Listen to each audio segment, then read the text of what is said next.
हरतालिका तीज के दिन फुलेरे का दर्शन करें। फुलेरा किस तरह से बनाया जाता है, इसी पत्ती लगाना चाहिए, कैसा फूल, हमको ये प्रश्न कल यहाँ से जाने के बाद आ चुका था सीहोर के ऑफिस में। और उसके बाद हमने पंडितों को कहा था कि एक फुलेरा तैयार कर कर रखें और उस फुलेरे का दर्शन सभी को लाइव कराएं, जिससे घर पर या मंदिर में आप शिव जी की जब आराधना करें तो उसके ऊपर फुलेरा बंधा होना चाहिए।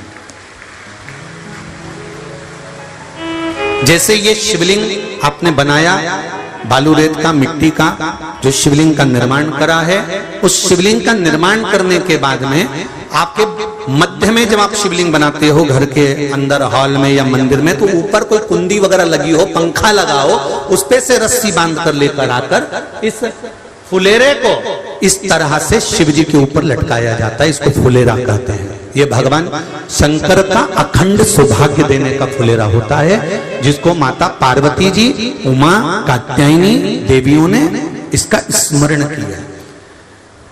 एक गोल होता है, गोल, चौकोर, तिरछा, जिस तरह से भी बनाना हो, पर शिव जी के ऊपर नीचे शंकर भगवान होते हैं। ये थोड़ा ऊंचा, जिससे पूजन भी आराम से हो जाए, इसको ऊंचाई की ओर लगाया जाता है, जिससे भगवान, जैसे अपन जलाधारी लगाते हैं, उसी तरह से इस फुलेरे को लगाया जाता है। तो इस फुलेरे में कहीं ना कहीं पत्तियों को भी लगाना चाहिए। माला के साथ में कोई आम की पत्ती हुई, अशोक की पत्तियां हुई, उसका भी स्मरण इसमें आता है महाराज, उसका भी स्मरण। जैसे भगवान देवाधिदेव महादेव का शिवलिंग का दर्शन हो गए सबको फुलेरा का, अरे जम के तो बोलो, हो गए ना। और जितने लोग आस्था पर सुन रहे हैं, जितने लोग फेसबुक यूट्यूब पर सुन रहे हैं, अगर आपके स्मरण में फुलेरा नहीं हो तो उसका दर्शन अवश्य करिएगा। शिव मंदिर में अगर जलाधारी भी लगी हुई है तो जलाधारी से फूल बांधकर नीचे की ओर लटकाना चाहिए, पर लटकाना चाहिए, फुलेरा बनाना चाहिए।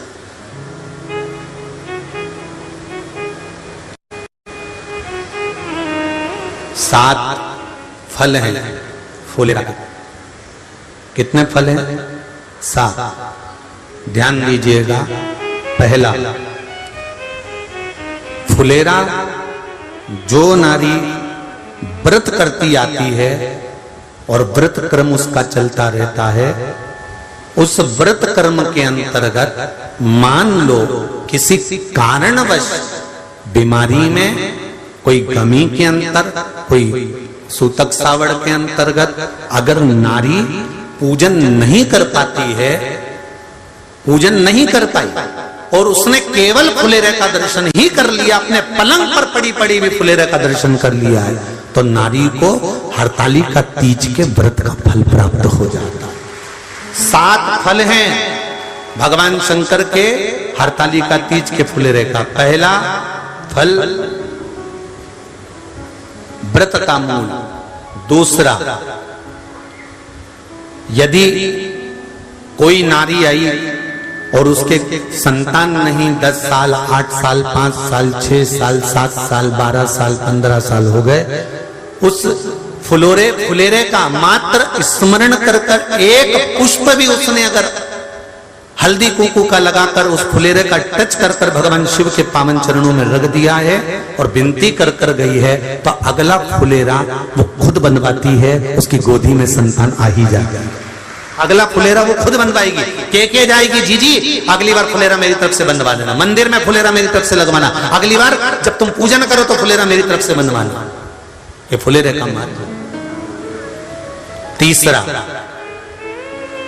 महाराज हम कोई दान, गौदान, हरतालिका तीज की किताब है आपके यहाँ, जो लोग पढ़ते होंगे हरतालिका तीज की किताब, उसमें लिखा है ब्राह्मण देव को ये दान देना है, ऐसा दान देना है।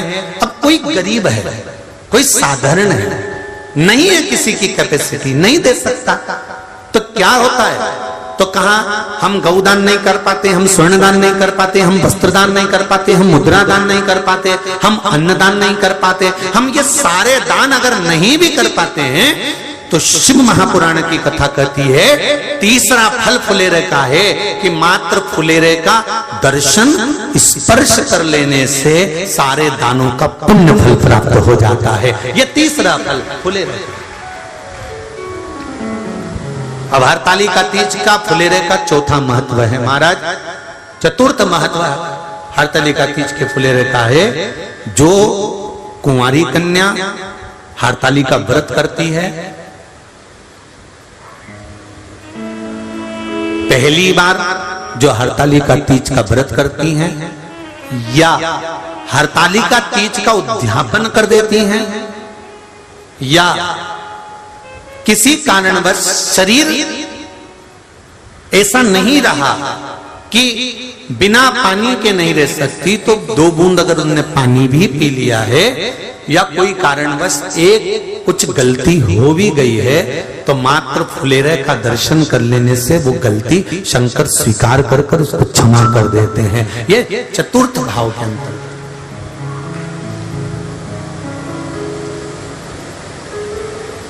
फुलेरे का अगला वर्णन करा गया महाराज शिव तत्व की ओर, शंकर भगवान की ओर। हम ना काशी जा सकते हैं, हम ना सोमनाथ जा सकते हैं, हम ना किसी स्थान पर जाकर एकांत में भगवान शंकर का स्मरण कर सकते हैं।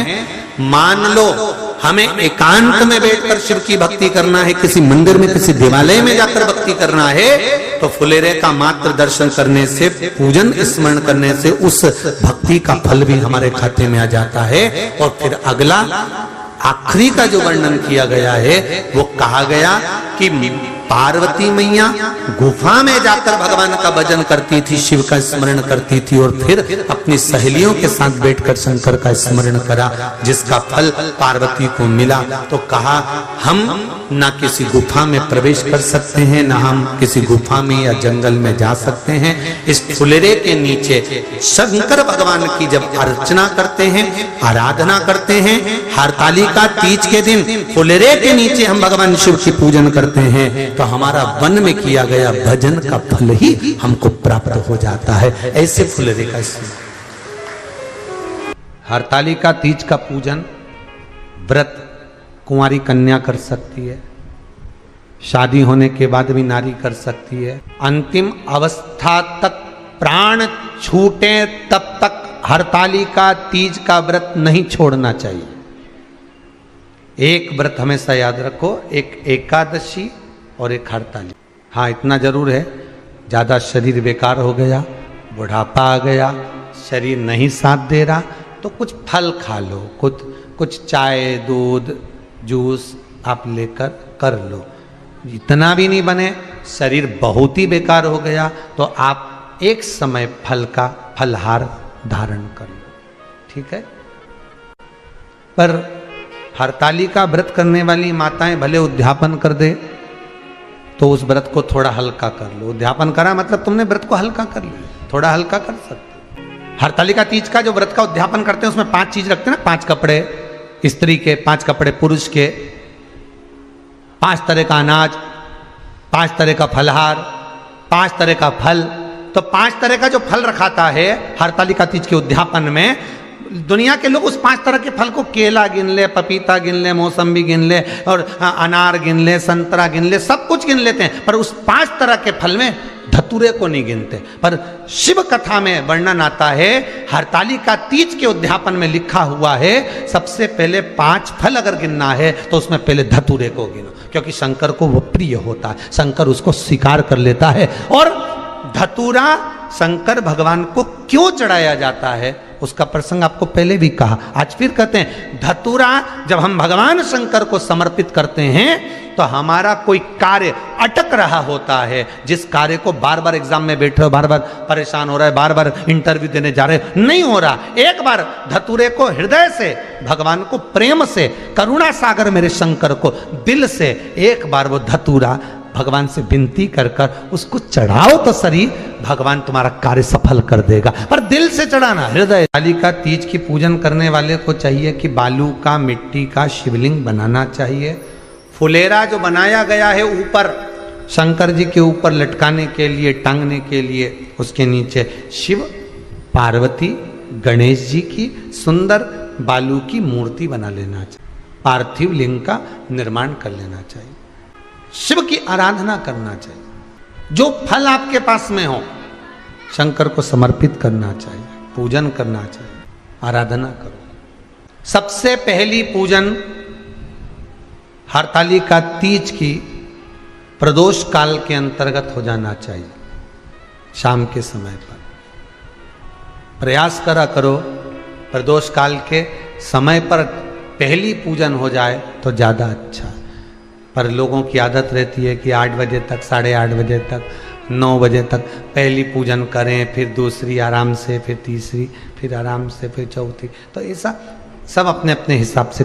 पर शास्त्र रीति कहती है कि प्रदोष का जो समय होता है, प्रदोष काल जो होता है, शाम का जो समय होता है, उस समय पर हरतालिका तीज की पहली पूजन हो, जिससे आपका स्मरण चित्त शंकर भगवान में उस घड़ी, उस पल, उस क्षण में आप शिव के हो जाएं और शंकर आपका हो जाए।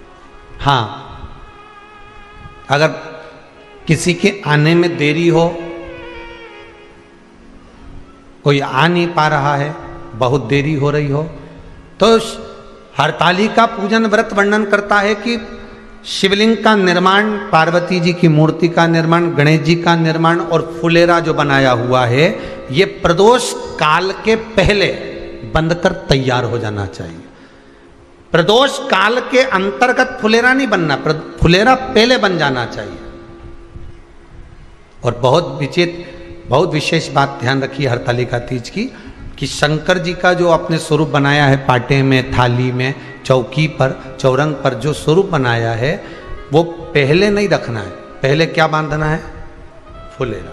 पहले फुलेरा बांधिए, उसके बाद उसके नीचे शंकर जी को रखिए। कई अब जो हरतालिका तीज का पूजन करते हैं तो उनके लिए हो गया, अब दूसरे के लिए भी सुन ले।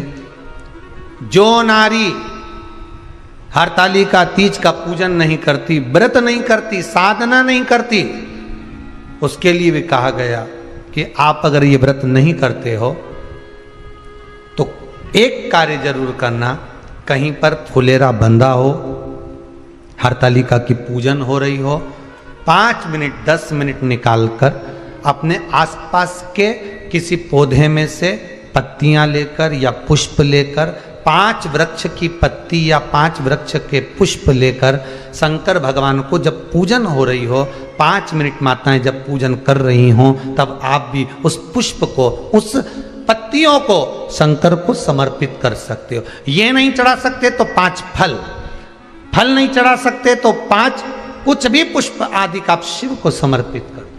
पर क्यों चढ़ाया जाता है, किस लिए चढ़ाना चाहिए?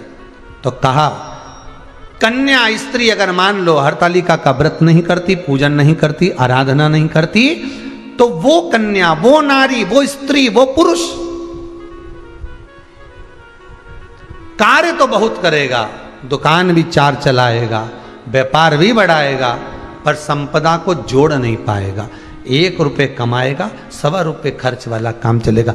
हस्त नक्षत्र में जो तृतीया पड़ती है, हस्त नक्षत्र के अंतर्गत जो तृतीया का महत्व कहा गया है, वो संपदा को बढ़ाती है, मनोकामना को पूर्ण करती है। इस नक्षत्र के अंतर्गत जो तृतीया आती है, वो मनोकामना को पूर्ण कर कर चली जाती है। इसलिए शिव की आराधना के लिए प्रथम माने। हस्त नक्षत्र में किया गया दान, हस्त नक्षत्र के अंतर्गत तृतीया के दिन किया गया पुण्य, हस्त नक्षत्र में तृतीया के दिन किया गया श्रृंगार, हस्त नक्षत्र में तृतीया के दिन करा गया अपना सुंदर सिंदूरा, भगवान का आनंद, 5 तरह के वस्त्र, 5 तरह के स्त्री के वस्त्र, पुरुष के वस्त्र, 5 तरह का फल, 5 तरह का अनाज, ब्राह्मण को बुलाकर ब्राह्मणी के साथ आप या तो ब्राह्मण से उद्यापन करवाएं या फिर आप स्वयं भी करते हैं तो शिव को समर्पित करके ब्राह्मण और ब्राह्मणी को भोजन कराकर वो भाग प्रदान करें। यही हरतालिका तीज के उद्यापन का वर्णन आता है। सुंदर भाव से हरतालिका माता आप सभी की मनोकामना पूर्ण करे। हर हर महादेव।